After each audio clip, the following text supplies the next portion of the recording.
এই যে নবাবজাদা, সকাল হয়েছে, এখন ঘুম থেকে উঠে আমাকে উদ্ধার করেন। না না না, এখন আমি ঘুম থেকে উঠবো না।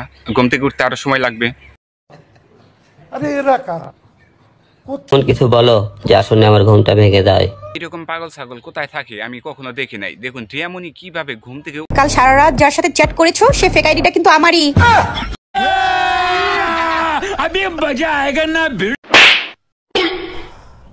আরেকবার ধাক্কা দিয়ে দেখ, তুই জানতে পারবি আমি কে। ধাক্কা দিলে যদি পরিচয় জানা যায় তাহলে আর দেরি কেন, ধাক্কা দিয়ে দিলাম। আমার নাম রিয়ামণি, আমি ক্লাস 9 এ পড়ি, আমার বাসা গাজীপুর, আমার বাবার নাম। मारो मुझे, मारो मारो मुझे, मारो मारो। नहीं ये मजाक हो रहा है, एक सेकंड। এক কাপ চা বানাই স্বামীর জন্য। বানা বানা চা বানা, চা খাইতে মন চাইতেছে, গলাটা যেন কেমন লাগতেছে, একটু চা বানা। পেঁয়াজ দিব, রসুন দিব, মরিচ দিব সামান্য, এক কাপ চা বানাই স্বামীর। হাই রে হাই, কি বলে আজব মেয়ে তো। কাঁচা মরিচ পেঁয়াজ রসুন দিয়ে বলে চা বানাবো, এটা কি খাওয়া যাবে? আপনারা কমেন্ট করুন। চাটা অনেক সুন্দর হয়েছে, হিরো আলম চাটা খাইয়ে অনেক অনেক খুশি হয়েছে।